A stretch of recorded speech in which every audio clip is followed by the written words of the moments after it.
Buenas noches, estimados estudiantes de la Maestría de San Marcos. El día de hoy, en el curso de tutela de intereses difusos y colectivos, vamos a tratar un tema novedoso, importante y gravitante de cara a un redimensionamiento de lo que debemos entender por un procedimiento sancionador, donde aparece un nuevo actor que se llama tercero interesado.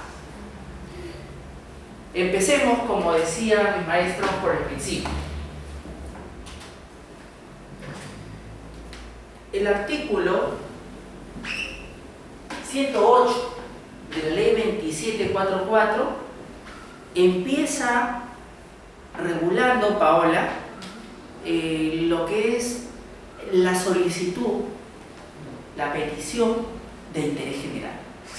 Y aquí encontramos justamente el origen, la 2744, del tratamiento de los derechos difusos y colectivos. Demos una breve lectura y repaso y vamos a darnos cuenta de ello.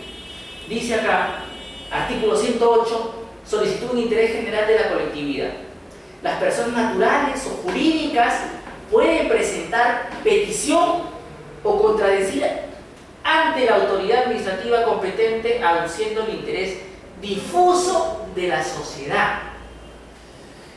Y entonces uno descubre que en realidad cualquier persona, aludiendo a interés general, aludiendo a un interés colectivo, podría solicitar a una autoridad competente un determinado acto administrativo o, veremos más adelante, incorporarse a un procedimiento sancionador para efectos de aportar medios probatorios, para efectos de proporcionar informes especializados, para efectos de disertar un informe oral o participar de una audiencia oral,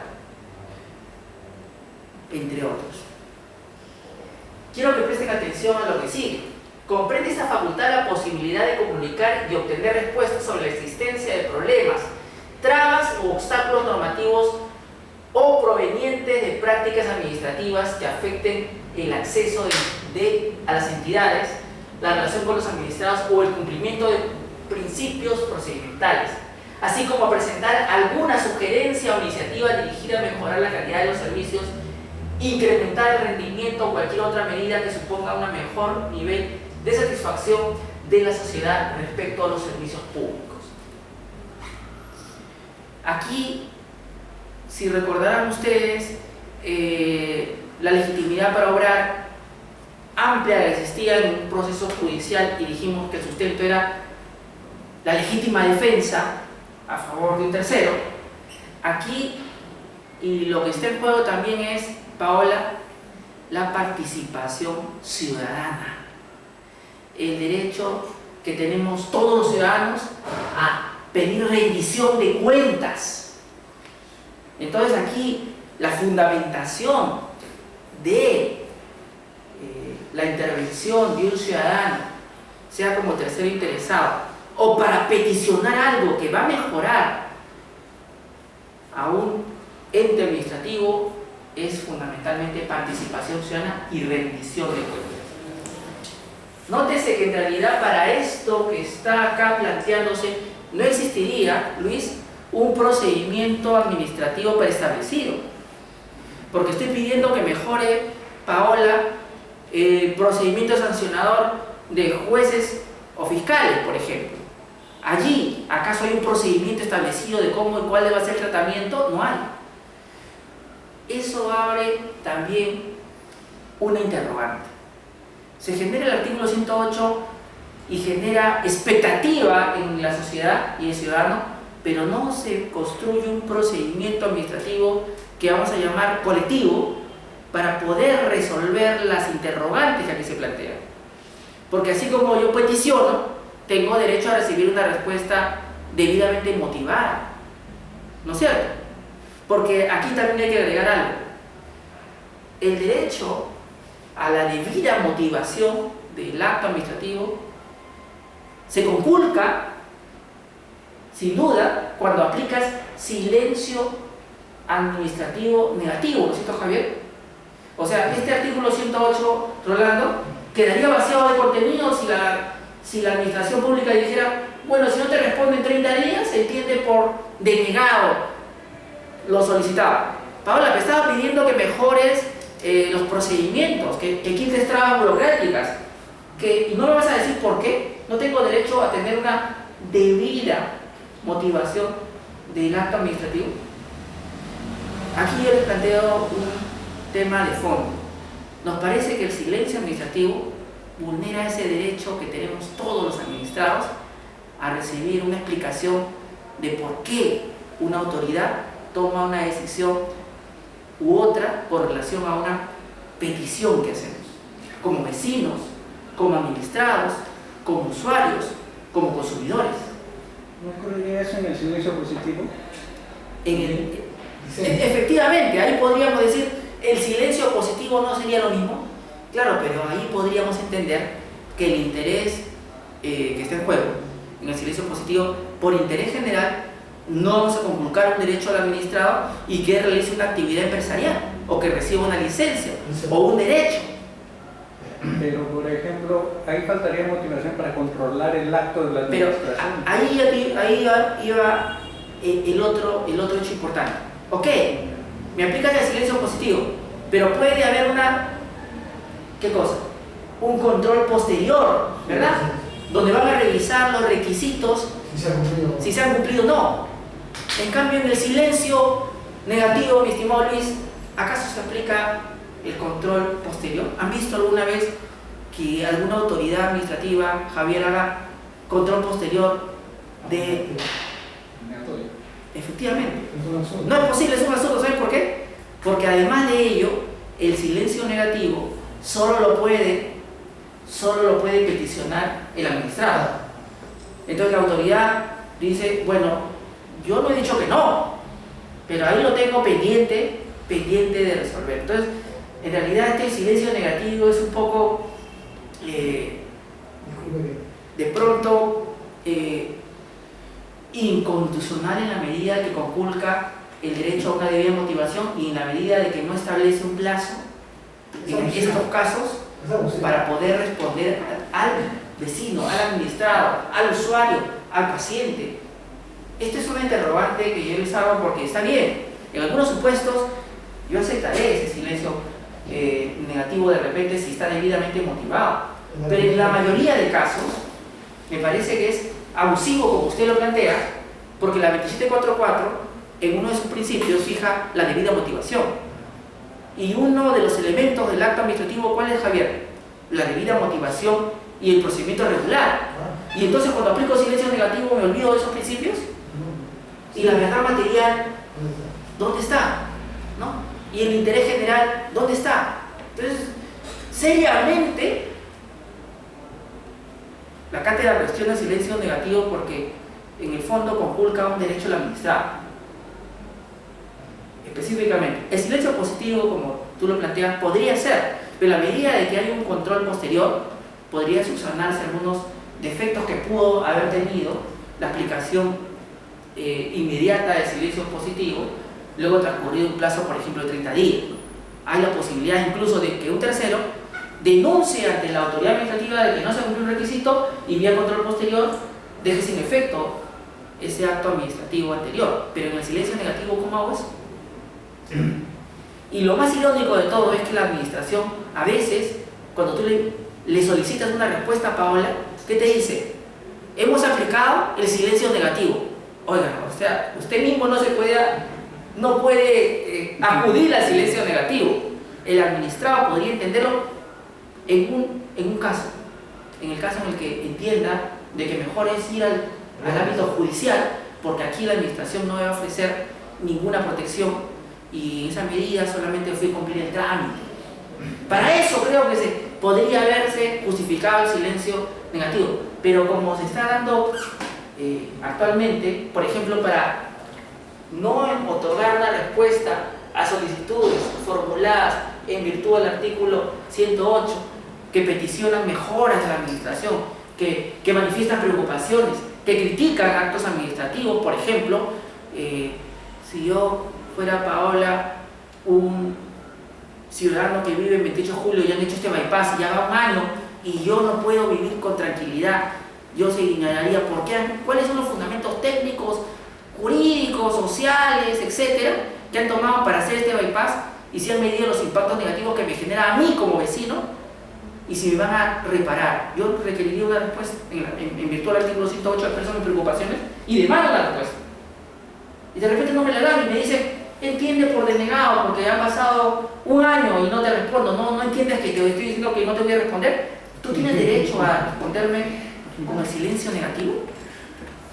Y sin embargo muchas autoridades administrativas no lo hacen. Ahí habría que tener en cuenta una adicional, que sería, de no hacerlo, asumiría responsabilidad administrativa.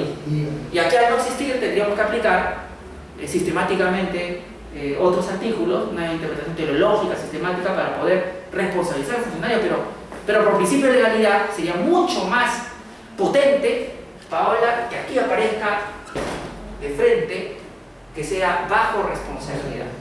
Me gustaría retenerme mucho más en este artículo 108, Javier, porque tiene para largo, tiene mucha sustancia que compartir, pero voy a dejarlos a título solamente de reflexión. Aquí el artículo 108 en el Perú es un artículo vaciado de contenido en la medida que no hay formas de hacer seguimiento a esas peticiones y no hay formas de asegurar que haya una debida motivación de las solicitudes formuladas en el marco de este procedimiento. Por ejemplo, el derecho de petición, que así también se le llama al artículo 108, sí ha sido desarrollado en algunos ordenamientos especiales. Allí tenemos el caso de, Rolando, la consulta previa, donde en el artículo, ojo, en el artículo 9 del Decreto Supremo 001-2012 MC, el reglamento de la ley de consulta previa, se establece que, Luis, si la autoridad competente dice, aquí hay 1, 2, 3, 4, 5, 6 pueblos indígenas, solamente a estos 5 le hago consulta previa porque la medida administrativa, la concesión, va a afectar a ustedes, y a Paola, no. El pueblo indígena, Paola, no. El pueblo indígena, allí señalado, acude a su petición de consulta previa prevista en este artículo y se supone que en virtud a él deben incorporar, ¿no? Y de no incorporarlo tendrán que explicarte por qué no te incorporan. Una explicación, una fundamentación jurídica y fáctica. Esto también debe ocurrir, y no ocurre, en el caso que haya medidas administrativas o legislativas que se están aprobando sin consulta previa. Podría solicitarle a la autoridad competente, por ejemplo, si son normas del sector de energía y minas, que se consulten, o si son de transporte y comunicaciones, que se consulten, o si son del sector justicia, que se consulten, etc. ¿No es cierto? Por ejemplo, mi estimado Luis, si yo voy a interponer una denuncia administrativa a un juez y soy un abajún, hay un procedimiento intercultural para que haya un traductor que acoja esa denuncia. Bueno, yo tengo entendido de que sí hay traductores. Además, incluso hace poco se dio una sentencia en Aguajún.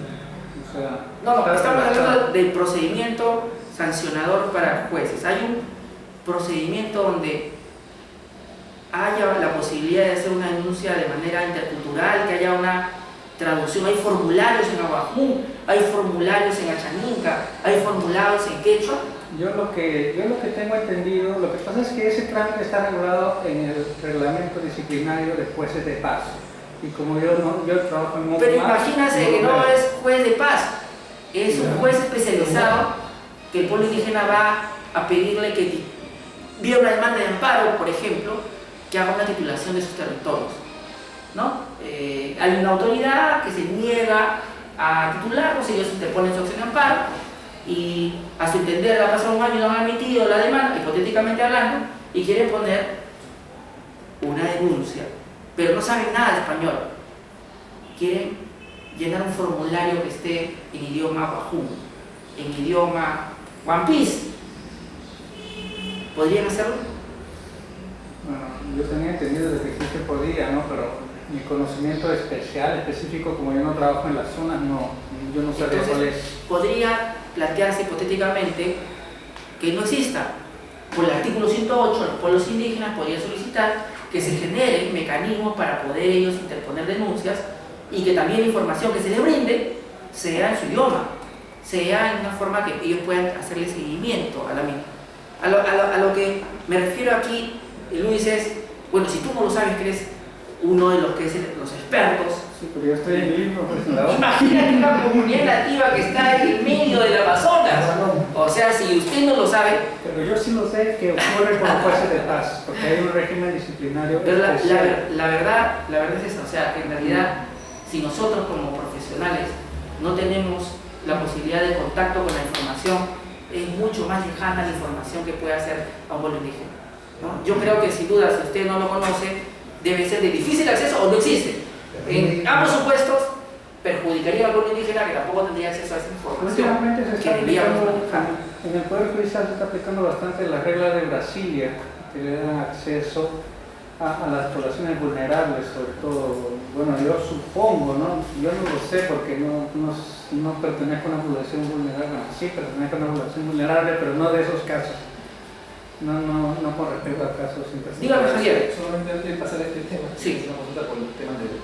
El artículo 108 hace referencia a la posibilidad de que los administrados puedan solicitar o realizar peticiones invocando un interés difuso de la colectividad. Efectivamente. Concreto.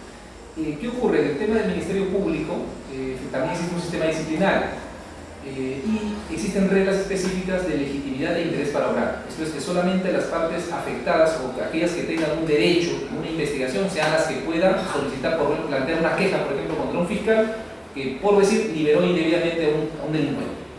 Un tema de todos los días. Juez o un fiscal liberó indebidamente a un delincuente. Lo concreto es de que en muchas ocasiones existen ciudadanos que no son parte de esa investigación, ni son ni denunciante ni denunciado, ni dirigentes tampoco. Un ciudadano X que dice: yo he visto esa noticia contra ese fiscal que ha liberado indebidamente a un delincuente y presenta una queja funcional ante el control interno contra ese fiscal. Entonces nosotros, digamos, de inicio evaluamos el tema de legitimidad e interés para obrar. Pero en este caso concreto, el hecho de que una persona diga: yo cuestiono a ese fiscal por ese caso concreto, puede ser considerado, puede ser equivalente normativamente a un interés difuso de la colectividad. En el caso concreto, se lo planteo como pregunta. Esa decisión de un fiscal en un caso concreto, que afecta solo, entiendo, a un denunciante y un denunciado, puede ser considerado como un interés difuso de la colectividad. Es una excelente pregunta, porque aquí lo que tendríamos que tomar en juego son dos elementos. Primero, el Ministerio Público sin duda es el defensor de la legalidad y normalmente es el garante, ¿no? El segundo punto sería los procesos penales. Algunos son de interés privado, por ejemplo, alguno que involucre el honor de una persona, solamente es entre ellas, no una querella. Sin embargo, podría ser el caso que haya un proceso penal donde lo que está en juego es el interés general, el interés social. Habría que averiguar, por ejemplo, qué interés tendría la sociedad en un caso de estafa que se produce entre dos individuos. ¿Hasta qué punto la sociedad podría estar interesada? Ahí la consulta podría ser: bueno, si esa estafa ha sido sistemática y no solamente ha afectado a este, sino a otras víctimas, y la estafa es masiva, probablemente ahí haya un interés general. Pero si solo de alguna forma se limita a partes muy puntualmente afectadas y no hay una relevancia social, no creo que sea necesario o justificable que haya un tercero que ingrese a, de alguna forma, cuestionar la actividad fiscal en la medida de que el caso podría ser únicamente de las partes. Por ejemplo, me pongo en el caso de daños. ¿Es una falta de daños o delito? Como delito y falta. Delito y falta. Pero son temas personales, prácticamente son denunciantes y denunciados. Ejemplo, daños. O sea, ¿ahí qué interés puede tener la sociedad de que si me rompió el faro de mi vehículo cuando me chocó el vehículo de Paola? O sea, es un asunto entre nosotros. Podría ser lesiones también. Lesiones, hurtos, ¿no? Que son lesiones leves, hurtos, afectaciones al honor. Pero, por ejemplo, en casos de tráfico de drogas, en casos de delito contra el Estado ya cambia la... Efectivamente, en el caso de delitos mayores, por ejemplo, terrorismo, por ejemplo, el caso de trata de personas, incluso el caso, y ahí se incluiría en delitos de lesa humanidad, o en el caso de violaciones sexuales de menores, hay un interés general, no importa que sea el menor de Paola, yo estoy interesado de que esa persona que está siendo procesada, efectivamente se actúe en todos los medios probatorios y que no se archive la causa, o el caso de detenciones forzosas. Entonces yo creo que ahí haya que ver caso a caso si el interés efectivamente es general o el interés es individual, y podría haber procesos penales, como hemos manifestado, donde en realidad serían muy privados y donde no tendría lugar un tercer interesado, porque son las partes ahí las que pueden defenderse por sí mismas, ¿no? Buen ejemplo, Javier. En el caso de Madre de Dios, donde se involucra el presidente de la Corte, que está llegado a la minería, no hay informar. El tema es el siguiente: se tiene la idea de que producto de la minería en general se producen otros tipos de delitos como la trata de personas, por ejemplo, está la prostitución, los sicarios, otras cosas más.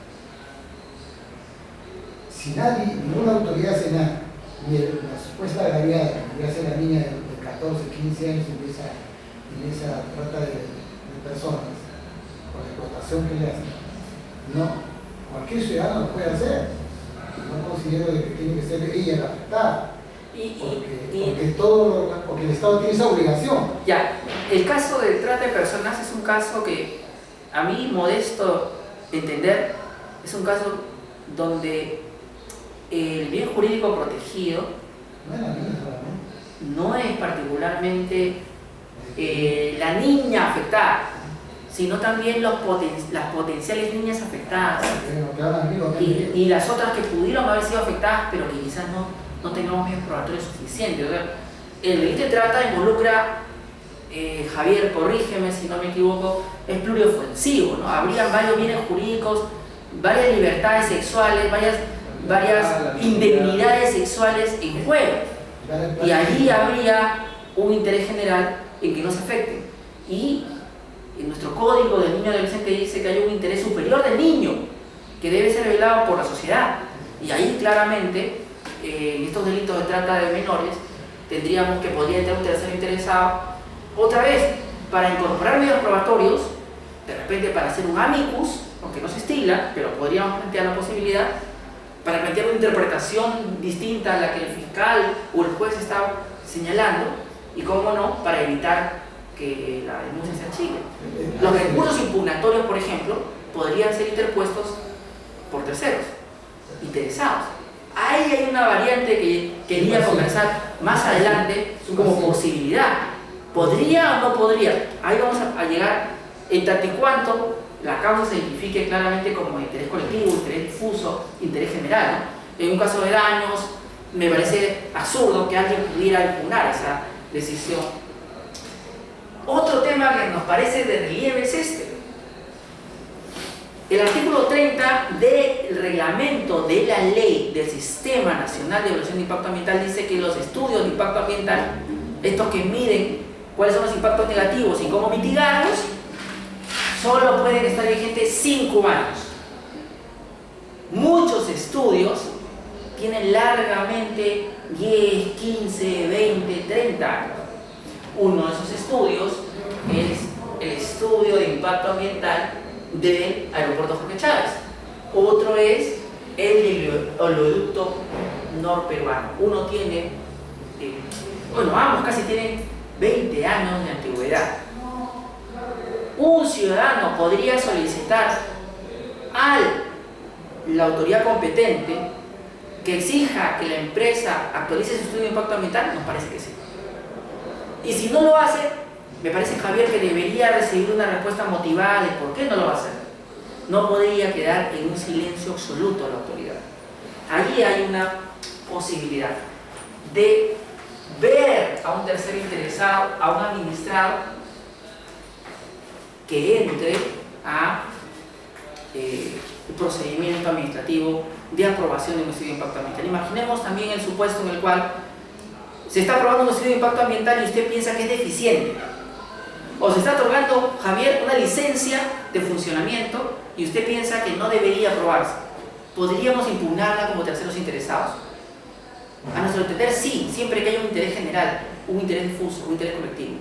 Ejemplo, mi estimada Paola, si al costado de tu casa van a poner un grifo y están otorgando una licencia de funcionamiento, tú podrías cuestionarla porque no hubo participación ciudadana, porque no tomó en cuenta la opinión de las personas y los riesgos sociales que eso genera, y porque además no tiene un informe de seguridad dado por la autoridad competente. De repente tú averiguas eso y sabes que la licencia se está otorgando de repente por silencio positivo.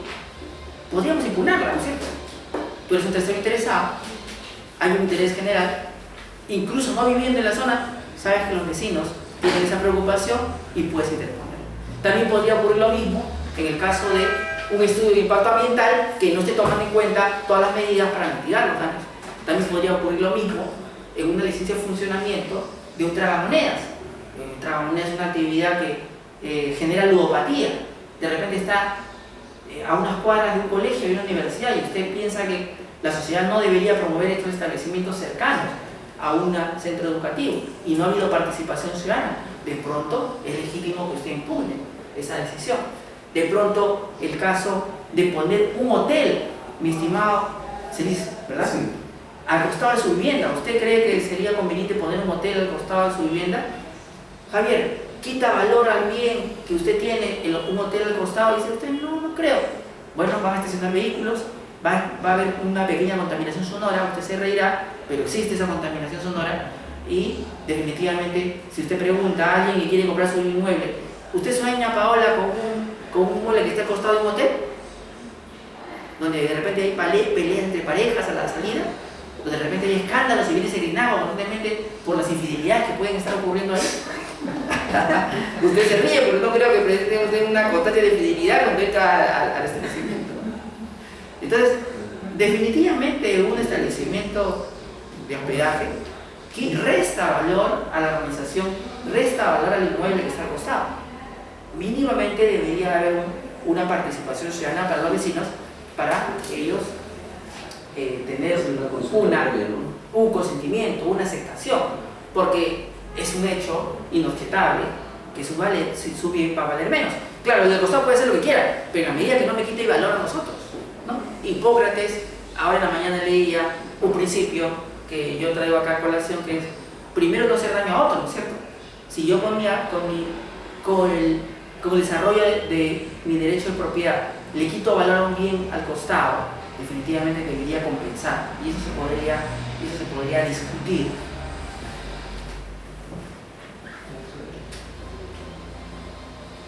Aquí está el famoso artículo 60 de la 2744, es el artículo madre de lo que es el tercero interesado. Y hay que leerlo con sumo detenimiento, doctor Rolando. Vamos a digerirlo poco a poco. Vamos a hacerlo como un postre, como una fruta que vamos pelando poco a poco. Artículo 60, terceros administrados. Si durante la tramitación de un procedimiento es advertida la existencia de terceros determinados no comparecientes cuyos derechos o intereses legítimos puedan resultar afectados con la resolución que sea emitida, dicha tramitación y lo actuado les debe ser comunicada mediante citación al domicilio que resulte conocido sin interrumpir el procedimiento. El supuesto que acá está planteándose en realidad no es propiamente un tercero interesado, sino es alguien que podría ser parte del procedimiento porque va a afectarle la decisión, ¿no es cierto? Dígame usted, Iván, interrogar. ¿Cómo está? Buenas noches. Quisiera justo ese caso, digamos, es importante, justo en el procedimiento registral, justo que menciona usted, en el caso de un supuesto de sustracción de un titular registral, es decir, una rectificación registral por la cual se sustrae a un titular. Entonces, justo de acuerdo, sí. Vamos a plantearlo mejor. Lo que está manifestando nuestro colega es bueno, inicialmente yo era el propietario del bien, pero el contrato de compraventa que transfiere posteriormente el bien no está escrito registralmente. Y de pronto, esta persona que hoy sí es el propietario porque hay una escritura pública pendiente de inscripción, se entera de que hay una inscripción en curso, donde se está transfiriendo el bien cuando él es el propietario. Él podría ingresar como tercero interesado para evitar esa inscripción, ya que acá tiene su escritura pública que es anterior a la escritura pública que se pretende escribir. Javier, claramente aquí aparece, este es el supuesto del artículo 60, ¿no? Alguien que podría haberse afectado. Otro supuesto más o menos similar es aquel en el que, por ejemplo, el doctor Rolando va a escribir, aquí tiene su libro, su derecho de propiedad sobre este libro. Muy bien, el doctor Rolando ha escrito. Pero lo que no nos ha dicho al Indecopi, propiedad intelectual, es que Paola ayudó a escribir. También el doctor Celis, también Luis y también Javier. Efectivamente, y vuestro compañero. Ellos se enteran porque hay una publicación eventualmente de que se quiere escribir este derecho. ¿Ustedes serían terceros interesados? Claro, porque también son propietarios de esta obra. Hay una afectación a sus derechos. Entonces, este es el supuesto de un tercero interesado, pero que tiene un interés legítimo directo sobre la decisión que se tome en el procedimiento administrativo. Es un tercero interesado que termina convirtiéndose en parte. Pero aquí yo quería hacer una distinción fundamental. Hay un tercero interesado afectado material y potencialmente parte, y hay un afectado moral, un tercero interesado moral. ¿Sí? Vamos a ver ahora esa distinción. El tercero interesado material es el que claramente podría ser titular del derecho que se está discutiendo en un procedimiento administrativo, por ejemplo, de dar la titularidad de una obra, ¿no? O la propiedad en el caso de registros públicos, ¿cierto? Pero no necesariamente veremos ello en casos donde haya un interés general, donde esté en juego el ambiente, la salud pública, ¿no? O derechos del consumidor, o derechos del paciente, donde claramente no hay un titular, porque la sociedad es el titular, porque un conjunto de personas es el titular, ¿no es cierto? Por ejemplo, cuando yo voy a tachar a un candidato porque sostengo que no cumple con las normas electorales, ¿acaso estoy hablando en interés personal? No. Si no lo hago, en interés general. Y cuando hay alguien que ingresa al procedimiento de tacha como un tercero interesado para aportar pruebas, ¿lo hace en interés personal? No, lo haría en interés general, porque en realidad el candidato en cuestión y el derecho de ser elegido y el derecho a elegir es claramente un derecho colectivo, un derecho difuso, si quisiera, para los casos en donde no estén determinados los individuos. Concluyendo esta primera reflexión, la primera parte del artículo 60 claramente se refiere a supuestos en los cuales se habla de un tercero interesado, material, que es el directamente afectado con lo que se esté cuestionando en el procedimiento administrativo, con lo que vaya a decidir el procedimiento administrativo.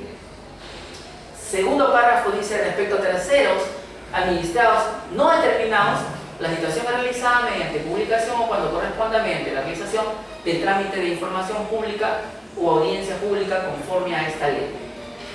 En el primer párrafo lo que tenemos sabemos quiénes podrían ser los potenciales afectados. En el segundo no sabemos quiénes serán los potenciales afectados con este procedimiento, pero nos notificamos vía una publicación en peruano.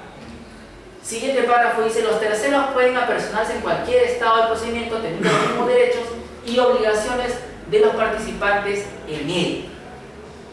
Y aquí quería entrar a un debate. aquí el tercero interesado tendría los mismos derechos que una parte. El tercero interesado no solamente podría incorporar nuevos medios probatorios, sino también podría incorporar una nueva interpretación de un medio probatorio, de una ley, podría comparecer, podría ser parte del mismo, aunque irónicamente de pronto no sea el titular. Aquí, tal y cual está planteado este artículo 60, lo que me plantea es un tercero que se ve afectado directamente. Pero para el tercero interesado en temas de medio ambiente, consumidor o interés general, ¿estaría ahí? Claramente preestablecido. Javier, no queda completamente claro, ¿verdad? Pero si tú lo concuerdas con el artículo 108 leído, más más las disposiciones que existen en normas especiales, como por ejemplo la Ley General del Ambiente, que tiene una disposición que dice: cualquier persona en procedimiento judicial o administrativo puede solicitar justicia, sea administrativo o judicial. Entendemos que este artículo 60 se redimensionaría y entenderíamos que el tercero interesado podría ser cualquier persona en caso del medio ambiente. Pero lo propio debería pasar en salud, en consumidor, ¿no? En trabajo, en derechos humanos en general. Tendría capacidad de impugnar también. Ahí queremos ir. Primer supuesto, primer ejemplo, Celis, denme un minuto nada más. Supuesto 1. Ustedes conocen el caso del tercer carril de Costa Verde. Yo lo resumo. La Costa Verde tenía 2 carriles, ¿no? Javier transitaba por uno, Paola por otro, estaban felices. Pero decían: para que vaya mucho más rápido vamos a agregar un tercer carril. Ese tercer carril invadía la zona peatonal, invadía la playa, recortaba espacio de recreación, recortaba espacio deportivo, ¿sí? Y entonces, ahora yo voy a correr por acá, porque me han cortado mi tercer carril cuando yo corría. O sea, vamos a correr, Paola, por la zona donde está junto al acantilado, junto a la playa, pero a una zona donde no tú puedes correr ahí, Javier. Es un poco complicado correr por acá, ¿no? Pero esa es la nueva ruta extrema que nos ha dejado Castañeda. Y ahora voy a montar mi bicicleta por acá, al costado del auto. O sea, ¿ustedes saben lo peligroso que es montar bicicleta en la Costa Verde con el tercer carril? Entonces, o voy a caminar por acá, ¿no es cierto? Como ese señor. Ya han invadido la zona peatonal y ahí nomás le queda ir por la zona. Entonces, ¿qué hace la población afectada? Bueno, se pone a protestar, ¿no? Se pone a protestar en una de esas cosas que se llama libertad de expresión, derecho a protesta, derecho a reunión. Y Javier, yo creo que ustedes deben saberlo mejor que todos, será el primer arresto histórico en el mar. Acá aparece reteniendo a los javientes. Este es épico. O sea, primera vez que veo que un policía se moja para arrestarte allí. O sea, el mar es público, ¿no es cierto? ¿Por qué se fueron hasta el mar a arrestar a estas personas? Estaban protestando, ¿no? Porque estaban poniendo un muelle que iba a romper estaban oponiéndose a que se siga construyendo este carril, a poner un espigón para que corte las olas y un espacio recreacional. Entonces, esta coyuntura se las cuento un poco entre broma, pero es verdad, esto de acá. Bueno, yo no sé si la jurisdicción de la policía llega hasta el mar y hasta el fondo, es todo un debate, ¿no? O sea, creo que DiCaprio es el competente en esas circunstancias, pero bueno. Sí, DiCaprio ya 50, no sé, ya está invadiendo la policía, está usurpando funciones. En fin, aquí, en este supuesto se aplica el artículo 108, porque la población luego de su protesta hizo el reclamo. Digo, explícame por qué el tercer carril debe funcionar, explícame por qué estás destruyendo una playa que ha sido históricamente usada para fines de recreación, para surfear, para correr, para montar bicicleta, para su compañera hace yoga, ¿no? Pilates también me dice que hace Paola, todo hace Paola acá, ¿no? Entonces, definitivamente el artículo 108 aplica, ¿no? Entonces hay un procedimiento sancionador que se abre a la empresa que está haciendo esto y a la propia municipalidad, y DiCaprio está a punto de sancionarlos. estas personas que han estado protestando podrían incorporarse en ese procedimiento sancionador para aportar más pruebas, porque tienen fotografías, videos, su propio testimonio, ¿no? Y para velar de que efectivamente se sancione. La respuesta, Javier, ¿cuál crees que sea? Naturalmente sí, ¿no es cierto? ¿Por qué? Porque hay una afectación, ¿no?, de interés difuso, ¿no es cierto? Le afecta a él y a todos, ¿no es cierto? Entonces el colectivo Costa Verde, que así se llamaba, uno de esos individuos podría ir al ámbito del procedimiento sancionador de DICAPI para aportar pruebas, para dar su testimonio, para hacer su informe oral. De hecho, porque también se puede hacer un informe oral de hecho, ¿no es cierto, Javier? No solamente es uno de derecho. Entonces, podría explicar los videos que hay al respecto, etcétera, etcétera, etcétera, etcétera, ¿no? Entonces, aquí tenemos otro ejemplo, y acá está. Este es el caso. Ahora, lamentablemente, en este caso se da un interesante debate. DICAPI sanciona a quienes estaban construyendo el tercer carril, les pone una multa. Sin embargo, no obstante la demostración, porque acá se está destruyendo la playa y acá hay unas fotografías muy ilustrativas, el juez de primer juzgado provincial de Lima dice, y acá he citado, que la amenaza a la playa es intangible e irreal. Prácticamente Luis me dijo que estos eran daños imaginarios. O sea, al colectivo Costa Verde, a ILATS, que plantea la señora Amparo, le dice: Paola, esto está en tu imaginación. Esto no existe, Javier. Esta es una cosa que se te ha ocurrido a ti, que quiere hacer perder el tiempo al primer juzgado especializado constitucional, porque no vemos que haya una afectación al ambiente, ¿no? Esto es increíble, pero pasa. Aquí podría, de pronto, de ILATS no haber apelado, un tercero interesado, ya sería un consorte facultativo, presentarse a proceso para apelar, para evitar que esto quede archivado por una motivación que modestamente pienso que es absolutamente cuestionable. O sea, ¿cómo me va a decir que esto es imaginario? ¿Cómo me va a decir que esto es irreal? O sea, él tiene un mundo paralelo que yo lo estoy viviendo y luego estamos en dos espacios diferentes, porque además hay un... Y ahí estaba leyendo tu libro de Derecho Procesal. ¿De qué autor, Paola? No recuerdo. Pero hay una teoría que se llama los hechos notorios, ¿cierto? Que hay cuestiones que yo no voy a probar porque evidentemente todos conocemos. Bien los sentidos. ¿Acaso tenía que llevar al juez a la playa para que vea esto? Bien los sentidos, algunos dicen. ¿Cómo? Bien los sentidos. Efectivamente.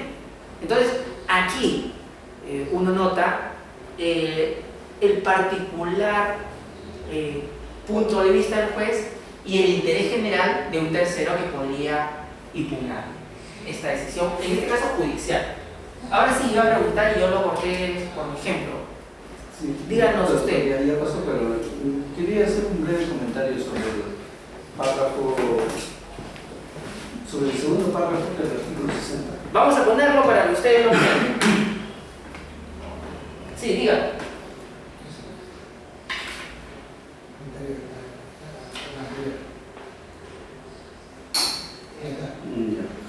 Vamos a leerlo. Los terceros pueden apersonarse en cualquier estado del procedimiento, teniendo los mismos derechos y obligaciones de los participantes en él. ¿No es cierto? Sí, no, es el segundo párrafo.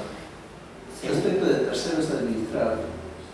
Los terceros administrados que no se encuentran perfectamente identificados, aquí se señala que pueden suplirse esta imposibilidad de identificarlos con la publicación. ¿No es cierto? Usted está planteando una reflexión. Sí, justamente ese párrafo, doctor, bueno, en la parte civil de los jueces, de alguna forma están modificándolo, porque ese párrafo también se presta cuando, por ejemplo, la prescripción adquisitiva, muchas veces los las personas que solicitan la prescripción adquisitiva se valen de esta cláusula, de ese párrafo, porque obviamente dicen, ¿no? En el supuesto que no se puede notificar a su domicilio, en este caso al verdadero propietario del bien, hay que hacer una publicación, y eso es válido para una justificación. Pero ahora no, ahora los jueces están pidiendo no, que te declaran inadmisible la demanda porque tienen que señalar un domicilio real del demandado. Lo cual a mí me parece bien porque imagínense valiéndose de este párrafo. Antes decían, casi la mayoría de los jueces aceptaban, ahí trae tu publicación, adjuntaban 2 publicaciones y eso era válido. Claro. Ahora están pidiendo que se notifique a su domicilio real. Claro, resulta razonable que si hay un inmueble que está siendo objeto de prescripción adquisitiva y hay un propietario inscrito en registros públicos, este tenga una dirección de DNI o una dirección en SUNAT, un domicilio fiscal. O sea, tendría que dar por lo menos el domicilio del DNI, que puedo sacar una ficha RENIEC, ¿no, Luis? O el del domicilio fiscal, ¿no? Y verificar, de ser el caso de una persona dirigente, cuál es el real. Si no, entiendo que tendríamos que tomar el del DNI porque es nuestra obligación actualizar nuestros datos. Si yo no actualicé mis datos, ¿que le voy a echar la culpa al que me está demandando? No. Se supone que hay una responsabilidad en el titular del DNI de actualizar los datos para que sean fidedignos. Y me parece muy buena la práctica porque si no se hacía así, iban a haber situaciones fraudulentas, de colusión en los procesos judiciales y que perjudicarían la circulación de la propiedad de una manera totalmente transparente y respetuosa del mismo. Ya que hemos vuelto acá, solo quería hacer este comentario. Muy buen aporte. Habríamos que concluir en este artículo 60 de la siguiente forma. El artículo 60 idealmente se concibe para un afectado con el procedimiento administrativo que otorga un derecho, una licencia o impone una sanción que no está presente y que debería estar presente, ¿no es cierto? Hagamos el símil con un litisconsorte necesario, probablemente alguien que debía estar, ¿no es cierto? Y en algunos supuestos podría ser un litisconsorte facultativo, ¿no? Haciendo la analogía con el derecho procesal. Sin embargo, originalmente no se pensó más que en el interés particular. Y es que el procedimiento administrativo, si usted lee palmo a palmo la 2744, está concebida para derechos individuales. No hay preconcebido el concepto de un derecho colectivo, ¿no? Ahora modernamente ya se está generando esta dinámica, por ejemplo, para el caso de la propiedad comunal, ¿no? En el ámbito de registros públicos eso está cambiando, pero toda esta estructura, andamiaje de la 2744, la estructura en base a derechos individuales. Entonces, una reinterpretación de este artículo 60 tendría que llevarnos a la siguiente conclusión. Primero, el artículo 60 originalmente se refiere al afectado material, al tercero interesado material, pero como no hace una distinción, podríamos también aplicarlo al tercero interesado moral. Y ese tercero interesado moral, ojo, no es un observador, sino también sería parte. ¿Y saben qué es lo más interesante? Ojo, es que no habría un procedimiento trilateral, se mantendría la dinámica de un procedimiento administrativo regular, porque en muchos casos, como por ejemplo de interés general, tendrías a un administrado vigilando que el procedimiento sancionador, por ejemplo, o el de otorgamiento de un derecho administrativo se esté dando de una manera funcional, objetiva y responsable por parte de la administración y respetando los derechos e intereses generales. Entonces, habría que redimensionar cómo entendemos el procedimiento sancionador, porque algunos creen que el tercero interesado y aquí la NOS, por ejemplo, cuando ingresa podría hacer las veces de un procedimiento trilateral, y no es así. Un trilateral, por ejemplo, podría darse en el caso de un administrado en el ámbito de registros públicos dice que tiene la propiedad, otro administrado también dice que tiene la propiedad, ¿no es cierto? En el ámbito de Indecopi, un administrado dice que es el propietario intelectual de esta obra intelectual, ¿no? Y el otro también reclama ese mismo derecho. Pero un tercero interesado en interés general no está reclamando para él, ojo, no reclama para él el derecho, sino le reclama para la sociedad, ¿no es cierto? Entonces lo que aquí está en debate no es el derecho individual de alguien que está incorporándose en el proceso para adjudicarse el derecho, como es el ámbito del trilateral, sino está incorporándose a alguien para que el procedimiento mismo cautele el interés general, cautele el interés público. Y esto, de momento, parece difícil de entender, pero es el rol que cumplen los terceros interesados en casos de medio ambiente, en casos de consumidor, en casos de salud, en casos de trabajo, etc. Entonces, esta nueva forma de visualizar al tercero, no haciendo propiamente una parte que se contraponga a otra, sino una parte, ojo, miren esto, que se asocia a la administración pública para que ésta tenga mejores elementos para que pueda sancionar a alguien, o que se asocia a el trabajo que hace la entidad pública para que aplique una mejor medida correctiva, una mejor medida cautelar, una mejor medida preventiva. Miren la dinámica de este tercero interesado. No es un tercero interesado que reclame un derecho para sí, sino que ingresa al procedimiento para coadyuvar a que el procedimiento sancionador cumpla su finalidad, o que el procedimiento administrativo resguarde el interés general, el interés público, el derecho colectivo al ambiente, a la salud, ¿no?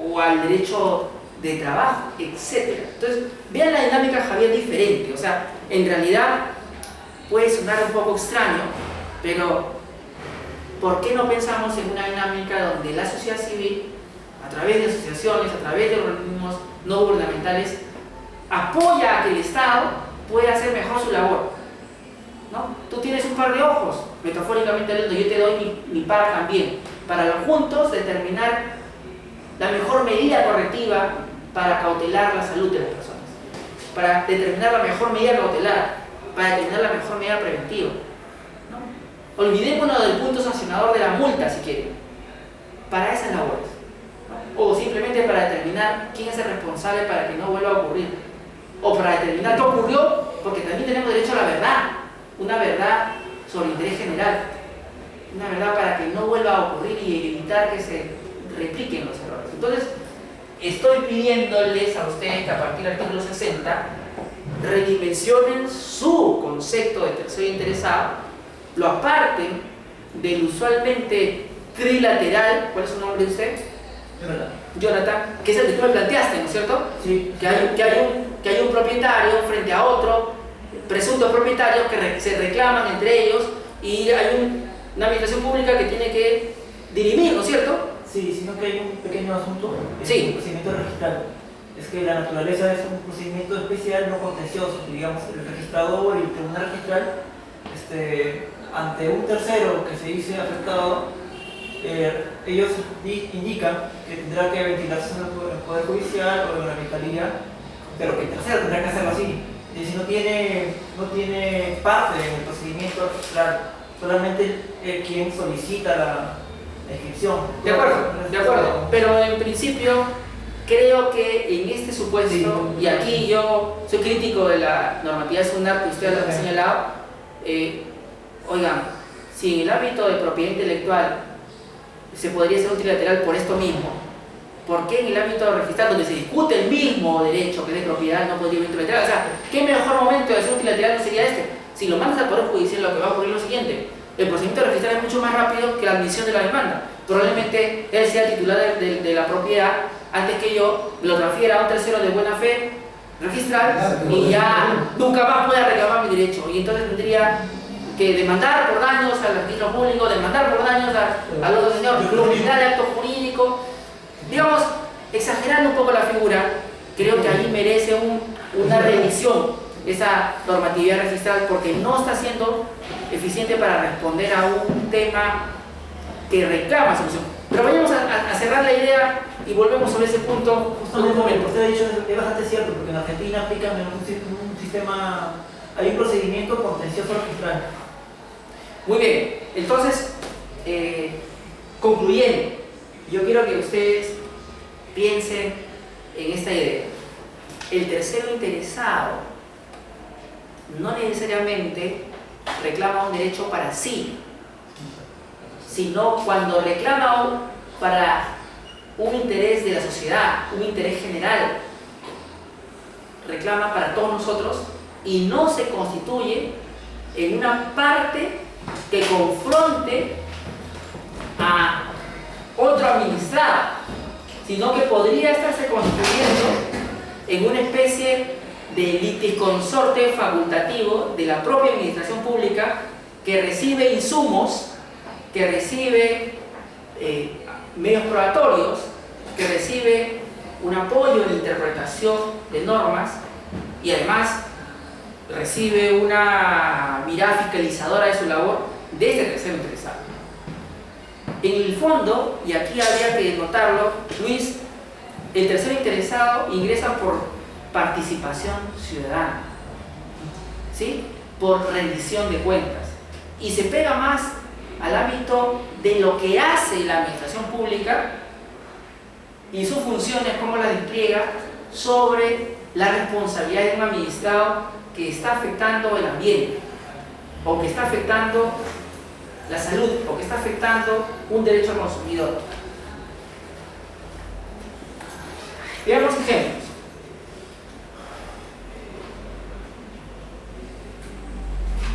Aquí hay un ejemplo concreto. El artículo, la primera disposición complementaria final de la resolución del Consejo Directivo 026-2014 de la OEFA señala que cualquier persona natural o jurídica con interés legítimo podrá intervenir como tercero interesado en los procedimientos administrativos sancionadores. Hasta ahí nos quedamos. Vean que dice cualquier persona natural o jurídica. Y dice dentro de los procedimientos sancionadores. ¿Y qué vas a hacer ahí? ¿Vas a reclamar un derecho para ti? O sea, ahí claramente el tercero interesado, Paola, Luis, no ingresa para ser parte o reclamarse un derecho, sino claramente aparece para coadyuvar a la labor de la entidad pública para determinar responsabilidad administrativa, para aplicar una medida correctiva, para aplicar una medida preventiva, para aplicar una medida cautelar. Vean la dinámica del tercero interesado en un procedimiento sancionador distinta. ¿Sí? Y sigamos. O recursivos. O sea, ahí me están planteando, y corríjanme ustedes, de manera expresa, que podríamos plantear un recurso de apelación si no estamos de acuerdo con la decisión del órgano fiscalizador en materia ambiental de la OEFA. ¿No es cierto? O sea, me da la facultad de incorporarme, que a mirar, ¿no? A otorgar medidas probatorias, a hacer mi informe oral, a testificar, a dar mi versión de los hechos, etc. Pero también, si no estoy de acuerdo, apelar. ¿Apelar en base a qué? A que hay un interés general, ¿no? Interés legítimo. ¿Cuál es el interés legítimo? El interés general de la sociedad. ¿Sí? Y continúo. ¿Y qué dice? Que se tramitará ante la OEFA aportando pruebas sobre la existencia de infracciones administrativas o sobre el incumplimiento de una medida cautelar o correctiva. Y miren cómo me abre la cancha, coloquialmente hablando, porque me permite que me incorpore el procedimiento sancionador, y también dice, si hay correctiva, que es un procedimiento autónomo, también, si hay medida cautelar, también, tú mismo eres. me aportan medios probatorios. Y allí la dinámica de medios probatorios tenemos que verla desde este punto de vista. ¿Los medios probatorios solamente son fotografías? ¿Solamente son videos? También son declaraciones. También podría ser la interpretación de una ley. También podría ser la interpretación de un hecho. También podría ser la conducta administrativa que esté haciendo el administrado o la propia administración, ¿no es cierto? O sea, los medios probatorios involucran básicamente cualquier documento, ¿no? Un informe técnico. Oral, Un informe material, ¿no? Un informe técnico que se encamine a determinada responsabilidad administrativa, ojo, administrativa del administrado. Tenemos que entender en ese contexto la dinámica social, política que podría estarse dando en el contexto de una infracción, y la respuesta es que sí. ¿Por qué? Porque si la infracción, por ejemplo, un derrame de petróleo, o una contaminación por asbesto, o una contaminación sonora, me genera una problemática social porque la gente está protestando, yo debería poner eso en autos. ¿Para qué?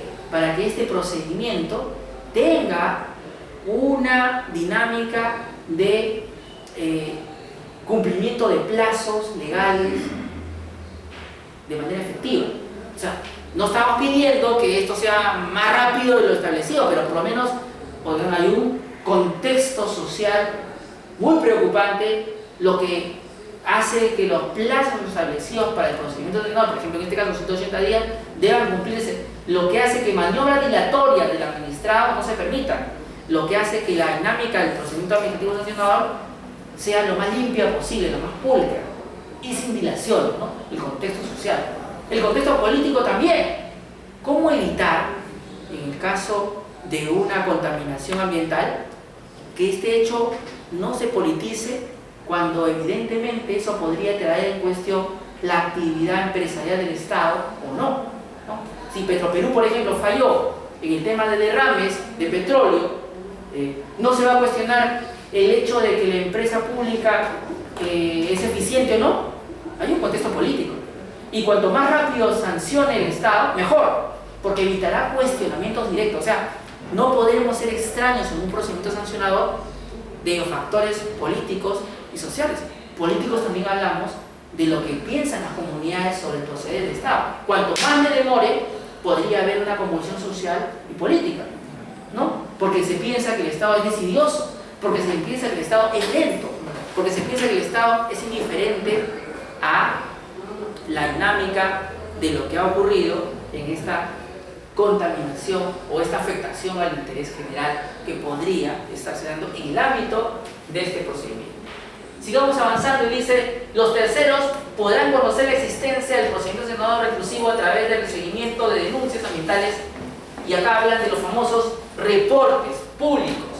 ¿Qué es un reporte público? Una especie de resumen de la denuncia que se ha hecho del procedimiento sancionador que se ha entablado.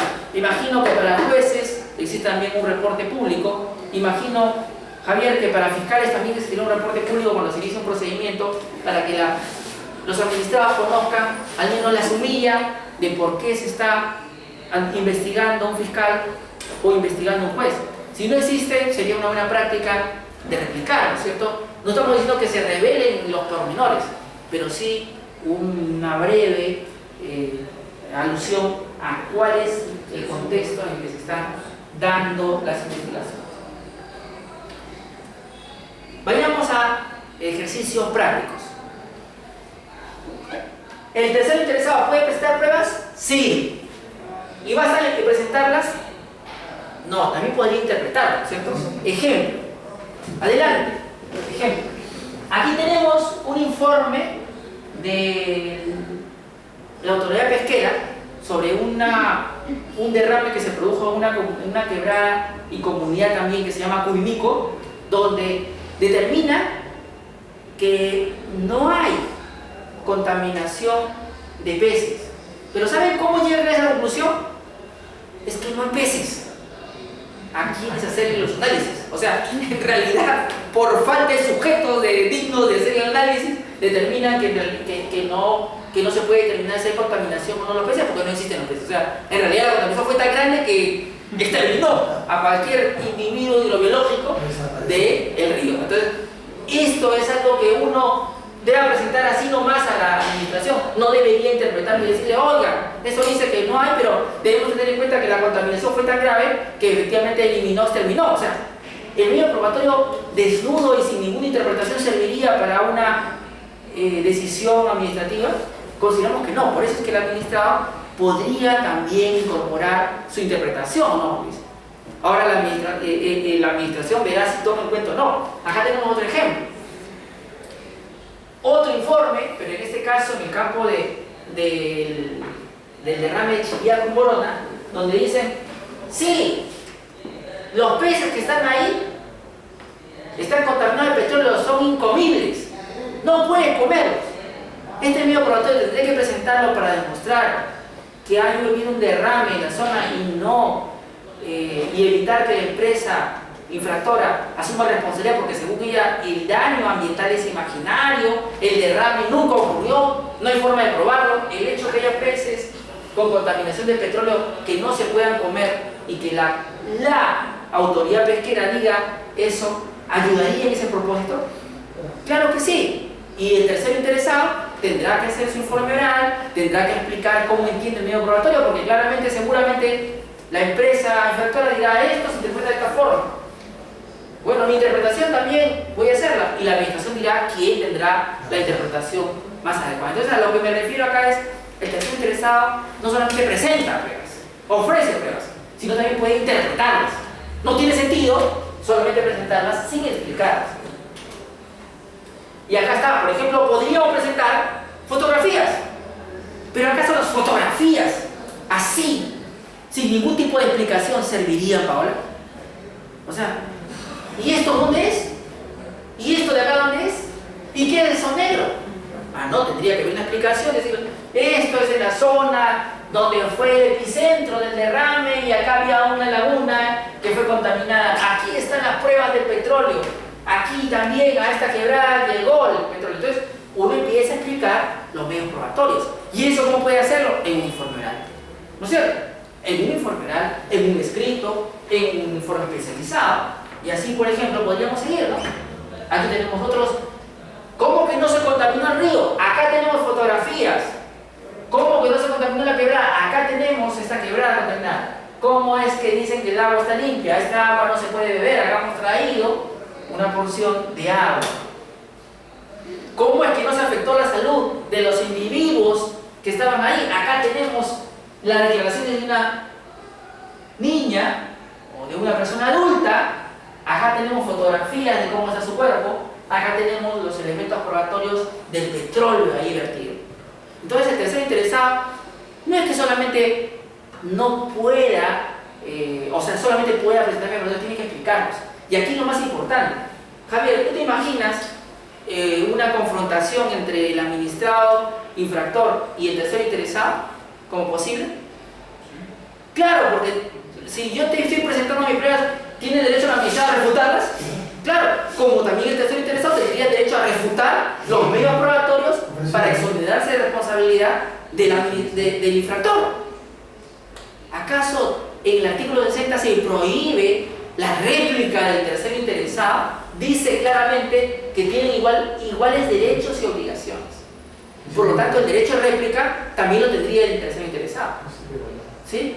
Si por allí, y aquí libertad de expresión, se escapan pensamientos políticos de parte de ellos o de parte del administrado tercero interesado o la descripción de un contexto social, eso podría excluir al tercero interesado solamente por haber expresado sus ideas. Nosotros pensamos que no, porque eso vulneraría la libertad de pensamiento. Además, podría expresar sus ideas políticas, sociales, pero la administración probablemente no los tomará en cuenta lo pertinente, ¿no es cierto? Pero no podría retirarte del procedimiento por haber dicho X o Y en tono político o en tono social, ¿cierto?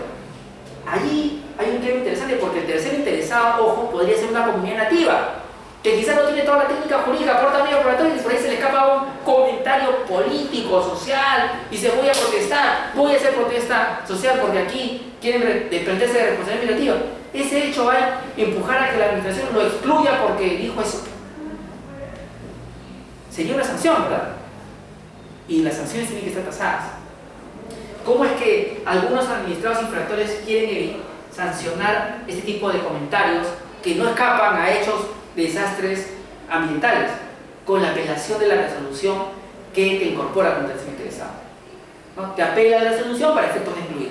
Entonces, hay una dinámica nueva de ingreso de tercero interesado. Acá tenemos más fotografías y así podríamos continuar, yo los he puesto a título de ejemplo, pero también podríamos en el ámbito de tercero interesado hacer una presentación de un informe oral, ¿cierto?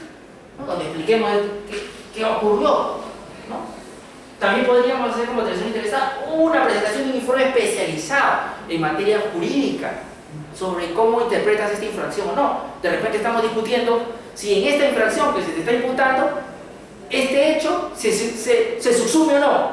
El administrado dice sí, no, dice no, yo digo que sí y interpreto como que sí, ¿no es cierto? O sea, podría haber una dinámica de cuestionamiento a la norma que se imputa como infracción y acá cuestionarla. Concluyendo, Paola, concluyendo ya, ¿el tercero interesado podría presentar apelaciones? La respuesta es que sí. Depende de que sea admitido. Buena pregunta, porque podría ser que no haya sido admitido, pero que en el mismo momento de presentar la apelación como una cuestión previa diga, me incorporo como tercero interesado y apelo.